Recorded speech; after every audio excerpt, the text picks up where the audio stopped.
Hello everyone, welcome or welcome back to my channel. In today's tutorial, we're going to learn how to make this stylish kids A-line dress with puff sleeves and a stylish hem. If this sounds like something I'm interested in, keep on watching and don't forget to subscribe. With that being said, let's get on with the tutorial. For this tutorial, I made use of 1.5 yard of Ankara fabric, but you can also go ahead to readily have 2 yards available. I made use of half a yard of organza for the sleeves and then an elastic of about 1 inch. I'll go ahead to clear this table now and then fold my Ankara fabric into 4. So guys, I'll just go ahead to fold the longest part of my fabric directly into 2, and then I'm going to make another fold again. And this time the second fold is going to be slanted. This is to give it that A-line effect. Now the wider you make this slanted line to be, the freer it's going to be. So you just have to just measure the largest part, which is the hip, and make sure that it is going to be enough and free on the person. With all of that gone, I'll just go ahead to smoothen my fabric and then begin to take all my measurements. Note that we're cutting the back and the front at the same time. Bringing my ruler, I'm going to mark out a straight line. This is going to serve as my starting line or my shoulder line. I will divide her shoulder measurements by 2, and I'll just go ahead to mark it at this point. Then I'm going to come down by half an inch, which is going to be for my shoulder slope. In order to determine the armhole depth, divide the actual bust measurement by 6 and add 1.5 to that. For me, I got 5.6, and I'll just go ahead to mark that down from the half inch that we came down by for the shoulder slant. This new line marked out is now the chest line, and I'll just go ahead to retake what I have at the shoulder line for what I have on the chest line. Due to the way that we have folded this, that is why it's looking like as if the line is not straight, but it's okay. Then I'll just go ahead to connect these 2 points together using my straight ruler seam. The next thing I'll go ahead to do is to measure out the armhole again, and this time divide it into 2 using my measuring tape. Come in by half an inch. This is to create my armhole curve, and I'll just go ahead to curve the first upper part. Then at the chest line, I'll go ahead to divide the actual bust measurement by 4, and I have it right here. I'm going to be adding 1 inch extra for ease allowance, and that is where I'm going to be connecting the rest of my armhole to. This dress is going to be having pockets, and from the shoulder line I came down by her half length measurement, which is 12 inches. I want this to start 1 inch below the half length, and I'll be marking it out at 13 inches. Then I'm going to measure out 5 inches, which is going to be for the width or how wide the pocket mount is going to be. Now this is just for reference purpose. Now the next thing we'll go ahead to do is to get the full length of this dress. Due to the fact that there's going to be extra pleats at the bottom of this dress, this pleat I'm going to make mine to be 2 inches wide. I'll be subtracting 30 inches, which is the full length of her dress measurement, from 2 inches, and that gives me 28. But instead of 28, I'm going to be marking out 28 and half. This half inch is what we're going to use to join to the pleated part of this dress. You can see I place my measuring tape. I'll just go ahead to continue like this and then measure 28.5 inches all through. As for the neck width, I'll be taking 3 inches, and then for the neck depth, I also took 3 inches. I'll go ahead to connect these 2 points together. I'll connect my shoulders together, giving me my shoulder slant, and then I'm just going to come down by the back neck measurement, and for me I'll be marking that with 1 inch. At the chest line, I'll just be making an extension of 1 inch. This 1 inch is for the sewing and joining allowance. I'll just go ahead to connect this all the way to the bottom. With all of this done, I'll proceed to cut everything out. Note how I go about the cutting of the neckline.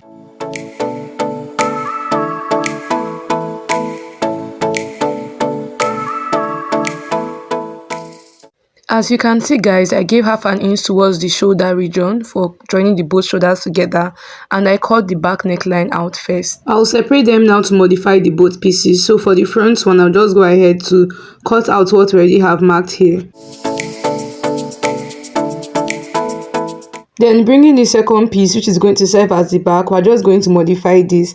Now if you're going to be adding a zipper to this, just go ahead to leave zipper allowance right from the beginning where we are supposed to do so. But for me, I'm going to be adding buttons to mine, so I'll just be coming down from the neck depth by 1 inch. I'll mark it right here, and then from that 1 inch I'll also go down by about 2 inches. I will then go ahead to connect a kind of circle. This is just to create a keyhole effect for the back. I'll then proceed to cut this out and then to open what I have here into 2, and that is all for this keyhole effect. The next I'm going to do is to iron and remove all these papers that are here, and also cut interfacing for both the front and the back. This is what the back piece is currently looking like. I've also gone ahead to cut out turn up pieces for the back, I'll just go ahead to iron interfacing to this, and then to fold or either to weave the hem. I will repeat the same process for the front piece also.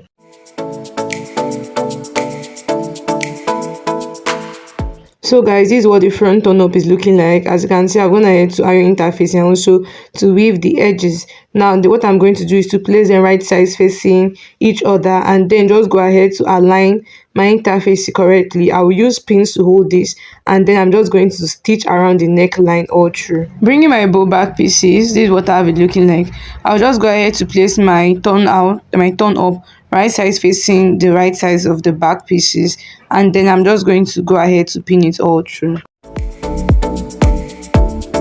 Flipping this piece to the other side, I'll just go ahead to stitch around the neckline, also around the keyhole area. So before proceeding, you need to have a piece of fabric folded in a loop. So guys, this is what my loop is looking like. This is what we're going to use to hook the button. So I'll just go ahead to fold it just like you can see me doing, and then I'm just going to go ahead to insert it inside any of the side that you prefer. Now you see the way I just insert it inside. I also go ahead to pin it so that it does not shift, and I'm just going to sew around the neck region, around this keyhole region, and that'll be all. Having made my stitch, this is what I have the front neckline looking like. I'll just go ahead to notch it all around, and then flip it over to the right side and iron it flat.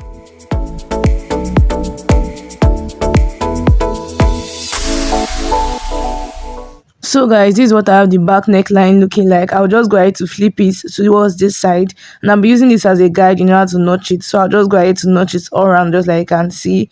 Open up that middle circle, trim all the excess out, and then also notch around the curved areas. Once this is done, I will turn this over to the right side, and then I'm going to iron it flat.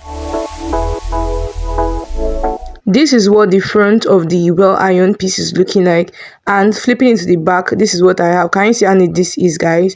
I'll just go ahead to bring the back piece, and this is what I have the back piece looking like. Can you see where we're going to put our buttons?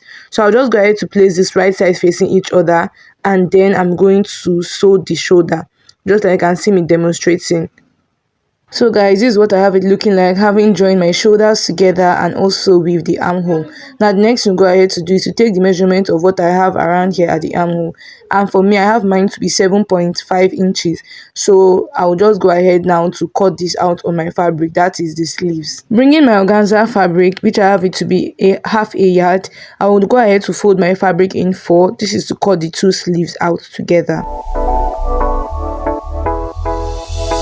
This is my organza fabric, and it is in a fold of 4. I'll just go ahead to rule a straight line, and this is going to serve as my starting line. Using my chalk, I'm just going to go ahead to use my free hand to curve out the armhole just like you can see, and I'm just go ahead to measure it. Remember I said I have my armhole to be 7.5. I'll just go ahead to make this twice of that number. So that is what you can see me measuring right here. So I have this to be 15 in total. Placing my measuring tape vertically, as you can see, I'll just go down by my full length, which is 12 inches. But I'm going to add extra 1.5 to this. This is for the elastic casing. I'll go ahead to mark this measurement all through and then connect together horizontally. Placing my measuring tape at the round sleeve region, I'll just come in by 3 inches in order to get how wide my round sleeve is going to be. And I'm going to connect this all the way to the armhole line and then cut all of this out.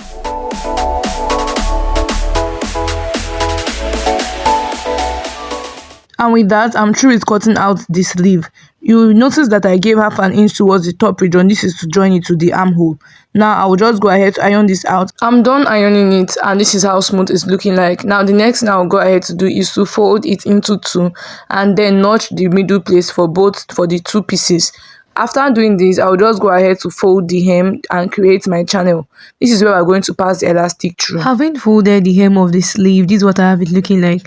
I've also gone ahead to iron it. Now the next thing I'll go ahead to do is to measure out my elastic. So for my client's round sleeve, her hand is 7.5, and I'll be measuring exactly 7.5 because I don't want this to be too tight. Now just go ahead to pass it inside just like you can see, and I'm going to pin one end, and then I'm going to draw it all the way to the other end and then stitch the both sides close. This is what I have it looking like, having secured the both ends. Now the next thing I want to go ahead to do is to weave around the armhole region of the sleeve. So guys, having weaved around the armhole, this is what I have it looking like.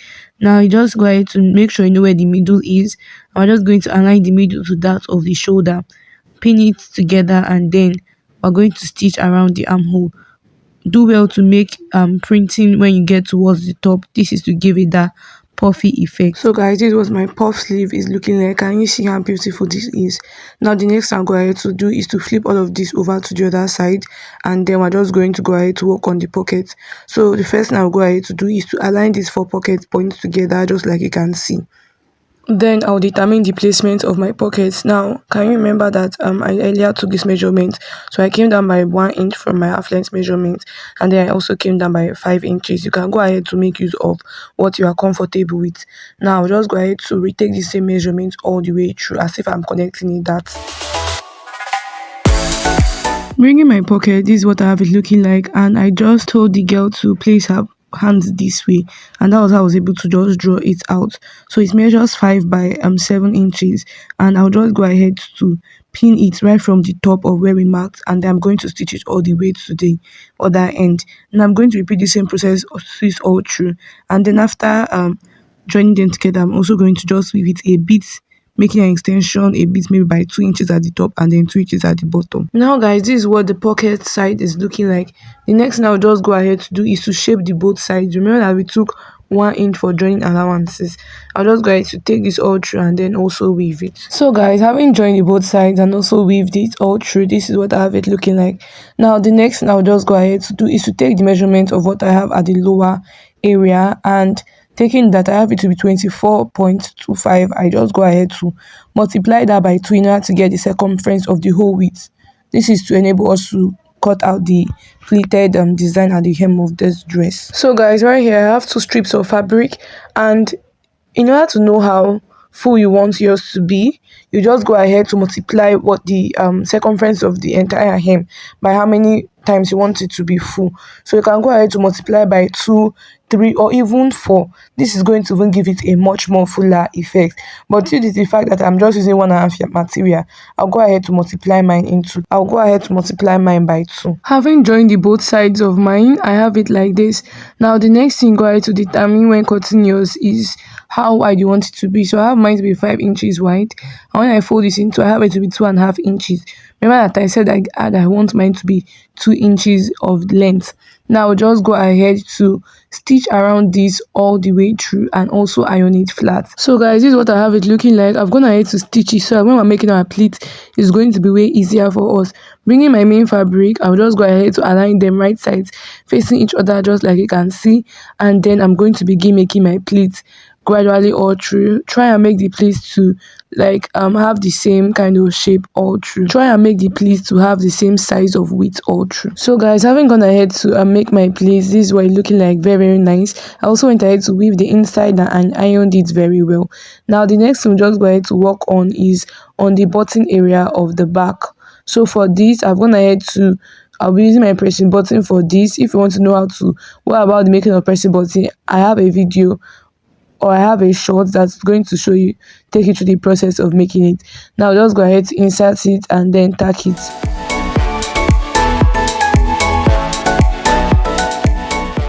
And after tacking, guys, I will also go ahead to close it up. And that will be the end of this tutorial. If you found it helpful, don't forget to hit the like button, comment, and also subscribe. Thank you all so much for watching this far, and I will see you all in my next video. Bye.